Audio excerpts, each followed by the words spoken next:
Bonjour et bienvenue dans le podcast Les Affranchis, le podcast des audacieux qui osent bâtir leur propre modèle de réussite. Je suis Laetitia et je serai ton hôte. Entrepreneur, visionnaire ambitieuse et implacablement libre, je guide les bâtisseurs atypiques, les parents ambitieux et les esprits libres pour transformer leur vie en véritable œuvre d'art. Si tu veux bâtir une vie où beauté, simplicité et ambition se rencontrent pour laisser un héritage puissant pour toi, tes enfants et le collectif, alors tu es au bon endroit. Plonge dans cet épisode une dose d'inspiration, une claque d'audace et peut-être le déclic. Il y a un sujet dont j'aimerais beaucoup parler avec toi aujourd'hui. C'est un sujet qu'on voit beaucoup depuis quelques années, je dirais environ 4-5 ans, fleurir notamment sur les réseaux sociaux qui ont un impact fondamental sur la vie qu'on mène tous les jours, sur le fait de ne pas vouloir choisir.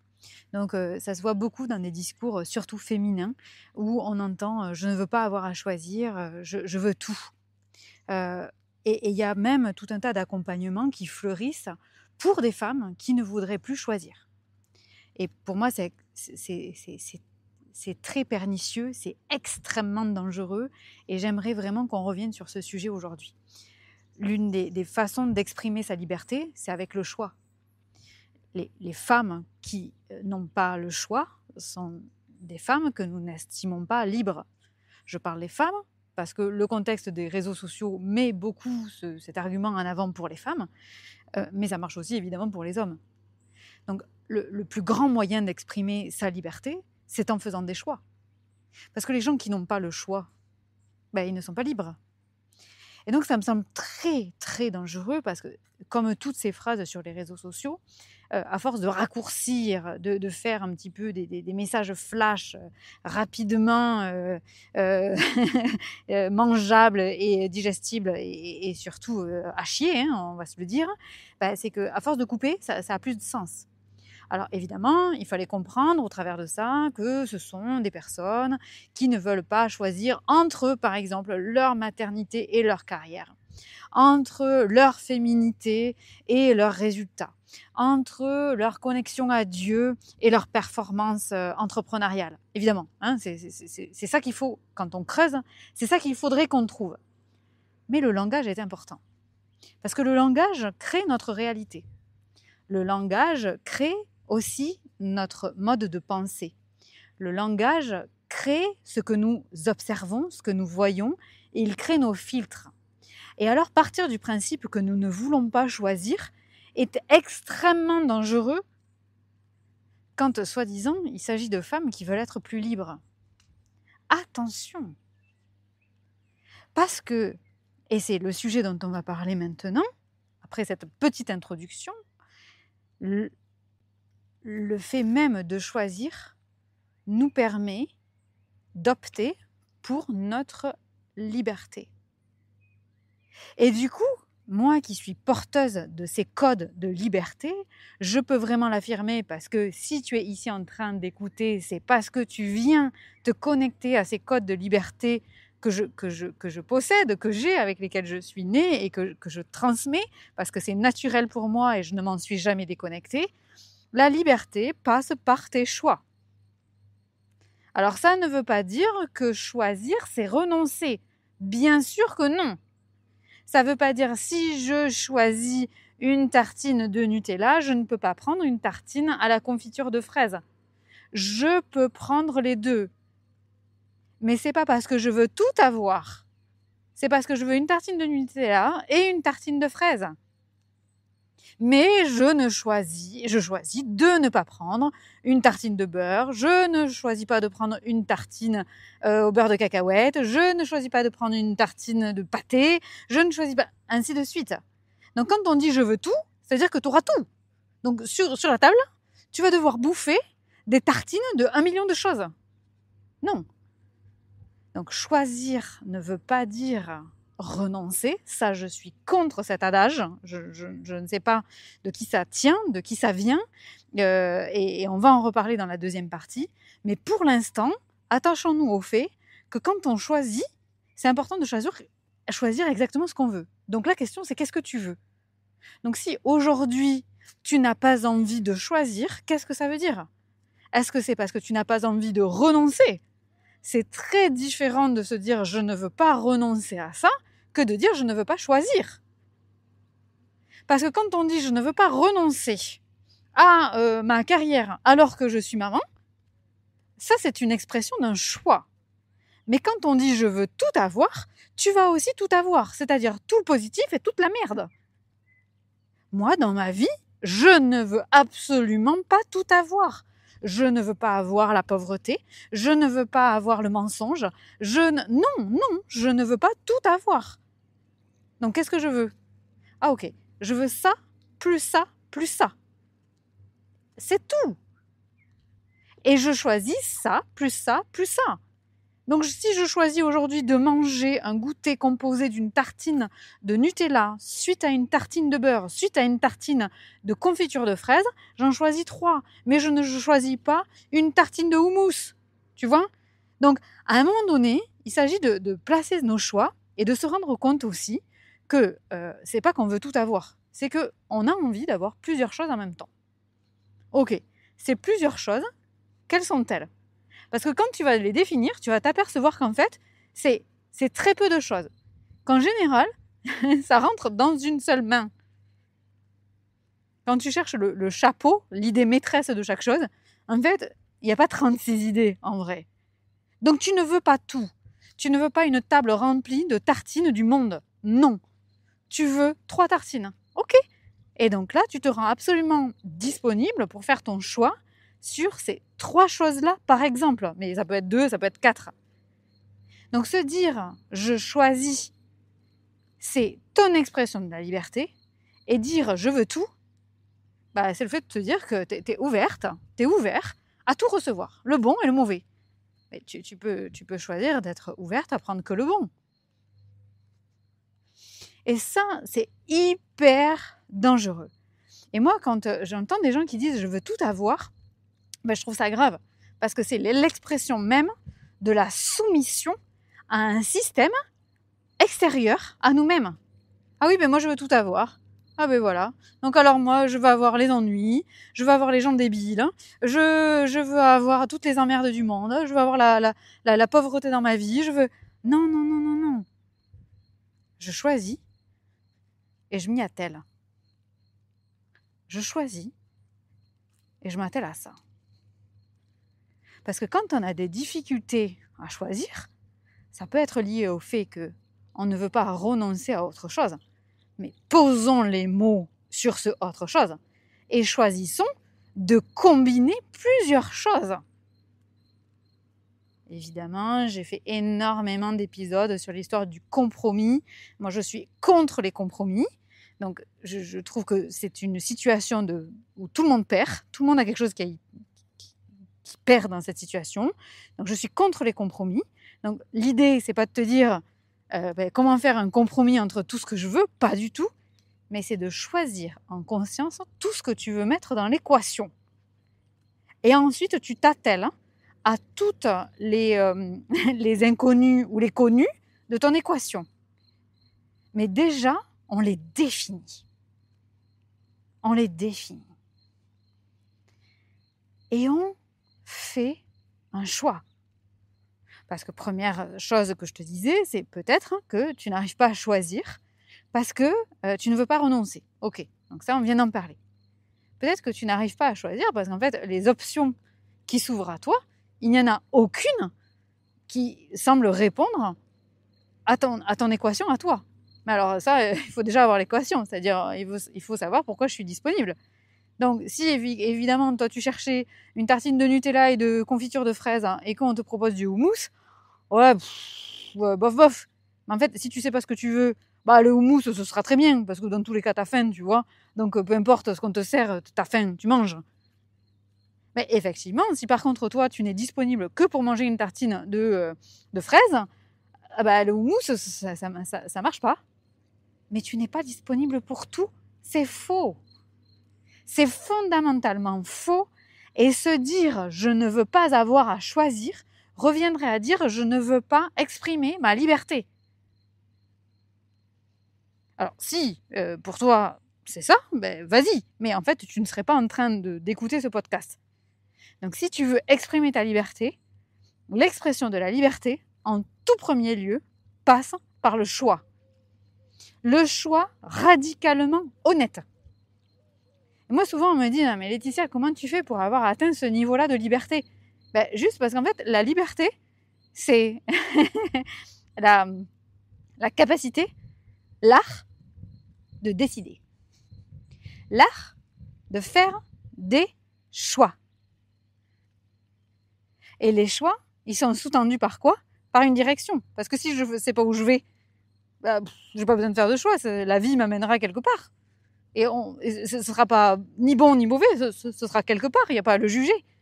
Donc si on n'a pas de direction, si on se laisse naviguer par la vie, ben, ça peut être une expérience absolument formidable. Ça peut s'appeler le flow, ça peut s'appeler la vie, ça peut s'appeler l'inconnu, ça peut s'appeler le voyage, ça peut s'appeler l'ouverture, ça peut s'appeler la foi, le lâcher-prise, mais ça ne s'appelle pas la liberté. Voilà. Et si on veut exprimer sa liberté, c'est par le fait de faire des choix. Et donc de dire oui à quelque chose, oui à plusieurs choses, qui, si tu es là, à plusieurs choses qui en général ne sont pas censées se combiner ensemble, et non au reste. Non pas parce qu'on renonce au reste, mais parce qu'on ne veut pas du reste dans notre vie. Et ça, c'est très différent. On dirait que je suis un peu énervée là, mais je suis un peu énervée en vrai. Et du coup, c'est très grave de remettre ce discours entre les oreilles, les yeux et les mains des femmes, de dire « je ne veux plus avoir à choisir ». Et comme les mots forgent notre réalité, entendre une femme qui dit « je ne veux pas avoir à choisir », même s'il manque, et surtout parce qu'il manque la fin de la phrase, c'est grave. Parce qu'au contraire, les femmes qui ne sont pas libres, tout ce dont elles rêvent, c'est de pouvoir faire des choix parce qu'on ne le leur donne pas. Et Dieu sait si, dans le monde, il y a du boulot par rapport à la liberté des femmes. Donc les femmes, quand nous, on a cette liberté-là, exprimons-la au travers de nos choix, en faisant des choix en conscience de quelles sont les choses qu'on veut mettre dans notre équation et quelles sont les choses qu'on ne veut pas mettre dans notre équation. Donc ce n'est pas que tu ne veux pas choisir entre ta carrière et ta vie d'épouse, ta vie d'époux, ta vie de femme, ta vie de sportive, ta vie de sportif, ta vie de performance athlétique, je m'en fous quoi. Au contraire, c'est que tu fais le choix que ces choses-là aillent ensemble. Tu fais le choix que ces deux choses-là, trois choses-là, puissent se combiner. Et tu ne sais pas vraiment comment. Au début, quand tu commences, t'en sais rien de comment ça va se faire. Mais en gros, le but de ta vie, ça va être ça. De combiner des choses qui ne sont pas censées aller ensemble. Quand moi, j'ai combiné l'instruction en famille avec un business à 6 chiffres, ce n'était pas censé fonctionner ensemble. Ce n'était pas censé fonctionner ensemble. Je n'avais pas de modèle. Peut-être qu'il y en avait, mais de toute façon, moi, je ne cherche jamais de modèle. Donc, je ne les ai pas cherchés. Donc, s'il faut, ça existait. Et ça existe sûrement. Mais dans ma vie, je n'avais jamais eu personne avant moi qui avait fait ça. Je n'avais personne à regarder. Et donc, j'ai créé à partir de ça. Non pas parce que je voulais prouver que c'était possible, parce que j'ai fait le choix de combiner ces deux choses qui étaient importantes pour mon épanouissement à moi. On n'est pas là pour prouver, ouais, je vais te prouver que les femmes, elles peuvent gagner 6 chiffres tout en éduquant leurs enfants à la maison. On s'en fout de ça. Qui c'est qui nous regarde? On a approuvé quoi? On a quel âge là? On est en train de prouver à papa ou à maman que je cours très vite. On n'en est plus là. On n'est pas en train de se prouver à nous-mêmes. Il faudra peut-être que je fasse un épisode sur ça, quand en fait on glisse là, et quand on fait des choix pour se prouver des choses. Ou pour prouver des choses à des gens très proches qui nous aiment. notre conjoint, notre femme, notre partenaire, nos enfants, nos parents, alors que de toute façon, qu'on y arrive ou qu'on n'y arrive pas, ces gens-là, ils nous aimeront, ça changera rien en fait. Et du coup, là, on perd notre quête. J'en parlerai dans un prochain épisode. Mais ce qui est très important, c'est de faire le choix conscient de toi, qu'est-ce que tu mets dans ton équation, en quoi c'est important pour toi, et déroule la vie, déroule les actions, déroule les choix, déroule... Parce que à ce moment-là, une fois que tu vas choisir, la vie, Dieu, l'univers, tes guides, je ne sais pas comment tu l'appelles, vont te mettre dans une situation où tu vas devoir exprimer ta liberté. Donc tu vas te retrouver dans une situation où tu vas avoir un client qui va te demander un rendez-vous spécifiquement à un moment où toi, tu aurais voulu être en famille. Et c'est pas une situation qui t'est présentée de manière taquine, genre un peu mesquine. Ah ah ah, mais vas-y, maintenant fais ton choix. Pas du tout. C'est parce que t'as demandé ça en fait. T'as demandé à exprimer ta liberté. T'as demandé ça. Ok, voilà, vas-y maintenant. Et du coup, là, dans cette situation, par exemple, qu'est-ce que tu fais ? Et c'est pas qu'il y a quelqu'un qui te regarde en train de faire ce choix, bien sûr que si. Tes enfants te regardent, les gens autour de toi te regardent, parce que tu vas être une inspiration pour eux dans cette situation, bien entendu. Mais en réalité, la première personne qui regarde, c'est toi. Et donc, tu vois, là, te retrouver dans une situation où il va falloir réexprimer ta liberté en faisant tes choix de combiner les deux ensemble, les trois ensemble, les quatre choses ensemble.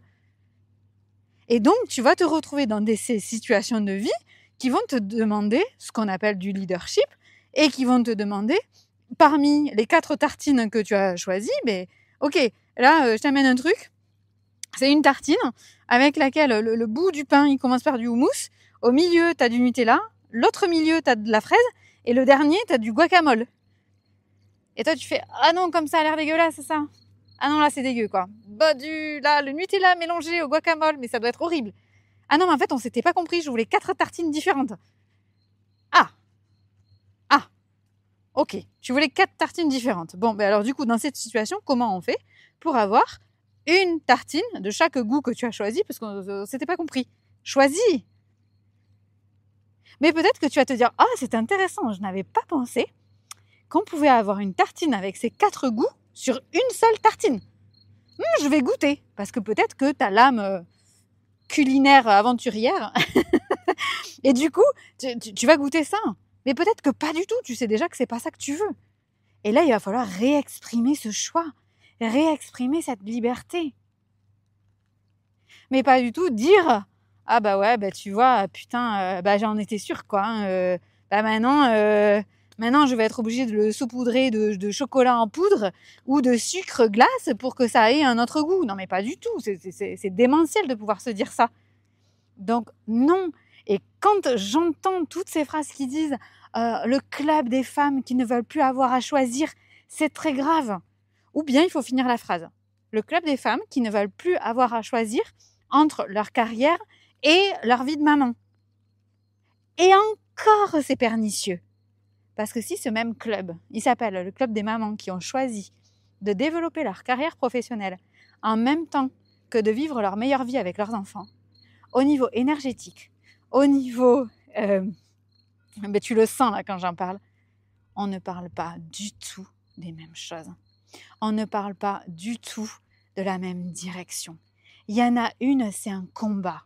On combat contre des gens qui nous ont empêchés ou qui nous auraient empêchés dans la lignée de faire ces choses. Mais on n'est plus dans le même contexte. On n'est plus dans la même société. On n'est plus les mêmes personnes. On n'est pas notre lignée. Donc, ce sujet, il est vraiment très important. Et j'aimerais pouvoir partager cet avis à des milliers de personnes pour qu'on arrête d'avoir ces espèces d'amalgames entre le fait de tout vouloir tout, et en fait s'apercevoir que non, on ne veut pas tout, on veut un certain nombre de choses qui, très souvent, n'ont pas de modèle chez nous, mais qui existent déjà, mais qui ne sont pas à ce moment-là à notre portée. C'est un peu ce que je disais quand je disais, quand moi j'avais mon business à 6 chiffres avec mes clients 100% d'hommes et que je décide de faire l'instruction en famille, je n'avais pas de modèle. Mais très rapidement, quand je suis rentrée là-dedans et que là-dedans, dans ce choix-là, dans le fait de combiner ces deux éléments ensemble, je me suis aperçue réellement qu'il y en avait d'autres, mais je ne les avais pas connus avant. Pourtant, ces gens-là, ils existaient. Mais moi, c'est un espace auquel je n'avais pas encore accès. Comme un espèce de jeu dans lequel il y aurait des niveaux, des paliers. Voilà. Et moi, j'étais au niveau 1, donc je ne voyais pas au niveau 3 ce qui se passait parce que je n'avais pas passé les portes, hein, je n'avais pas passé les caps, je n'avais pas passé les niveaux. Et ça me rappelle une collègue et amie qui me dit j'ai une idée révolutionnaire. Ce que je vais faire, c'est que je vais demander à mes clients de payer ce qu'ils veulent quand ils travaillent avec moi. Mais 10 ans avant, je l'avais fait ça. Et elle m'avait dit non mais c'est révolutionnaire, il y a personne qui a jamais fait ça. Et je lui avais répondu c'est révolutionnaire pour toi. C'est révolutionnaire pour toi. C'est pas révolutionnaire en termes de pour la planète, pour l'humanité. Ça a déjà été fait, refait. La preuve, même moi, tu m'en parles, même moi, je l'ai expérimenté. Et je l'ai expérimenté il y a 10 ans plein de fois pour l'avoir proposé. Et donc souvent, dans ce truc, pour les femmes qui n'ont pas à choisir, mais justement, il faut que les femmes choisissent. C'est ça qu'on veut. Ce qu'on veut, c'est que des femmes choisissent et qu'elles choisissent de combiner des machins qui ne sont pas censés aller ensemble. Et du coup, quand on parle de ce sujet-là, on voit que c'est plus une question de femmes.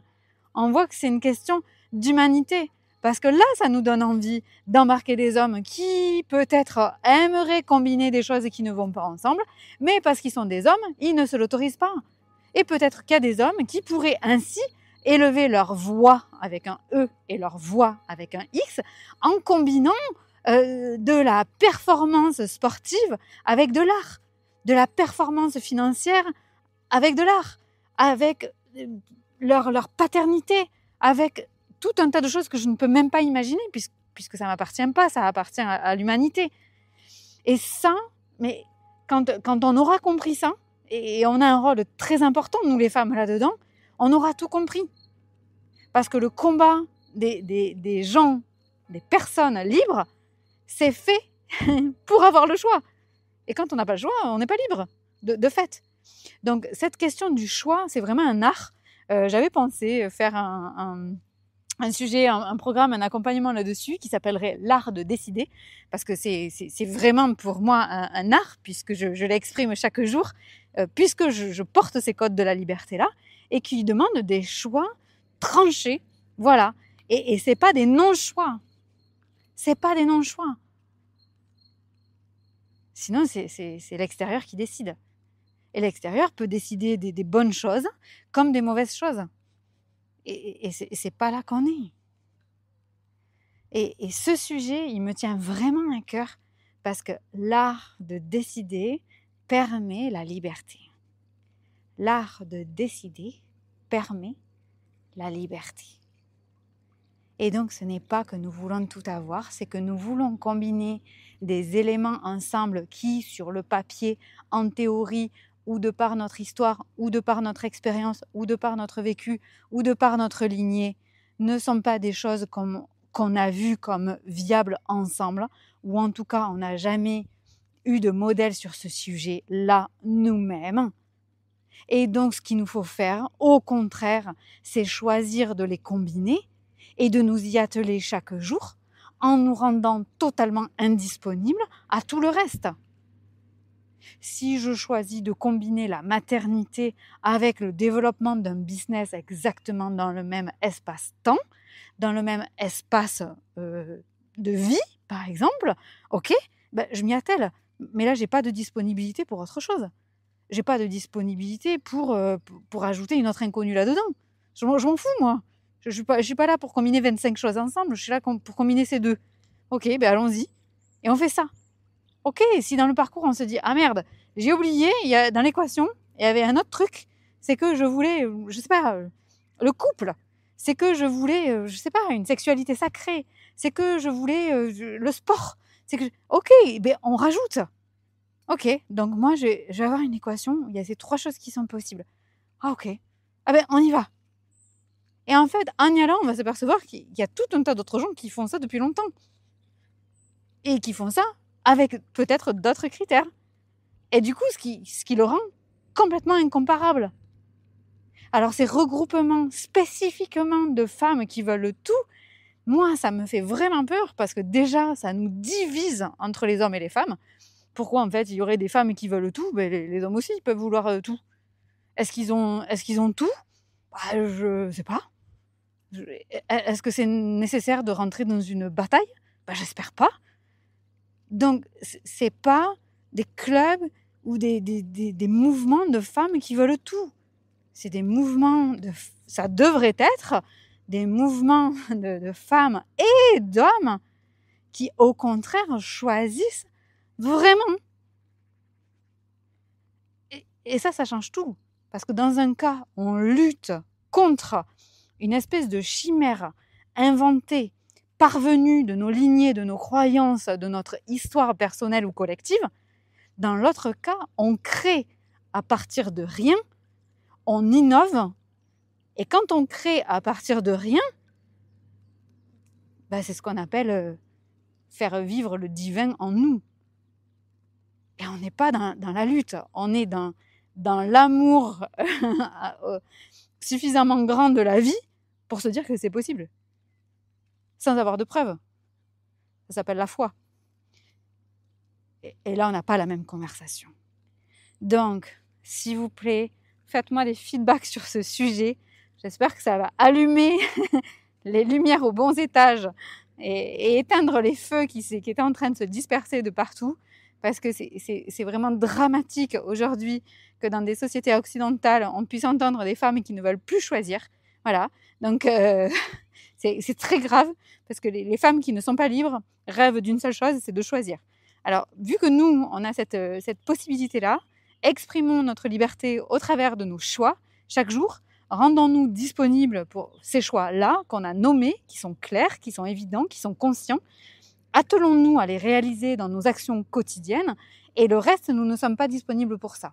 Et c'est ça qui va créer un héritage pour nos contemporains, c'est-à-dire une trace qu'on laisse à ceux qui nous regardent et qui sont de la même génération que nous, et aussi à nos enfants, à ceux qui nous regardent, qui sont d'une autre génération, ascendante ou descendante, et qui nous regardent en train de bâtir un paradigme différent. Voilà, un paradigme différent, non pas en opposition avec un autre, mais juste un paradigme différent de nous à nous. C'est ça qu'on appelle l'innovation. Voilà. C'est ça qu'on appelle l'innovation, c'est ça qu'on appelle l'amour de soi, c'est ça qu'on appelle le respect de soi, c'est ça qu'on appelle la connaissance de soi. Donc il n'y a pas besoin de grands mots. Il n'y a pas besoin de grands mots, il n'y a pas besoin de formation pour ça. Il faut s'écouter suffisamment pour s'aimer au point de faire ce qu'on ressent. Vaste programme. J'en ai fait mon métier. Merci de votre écoute.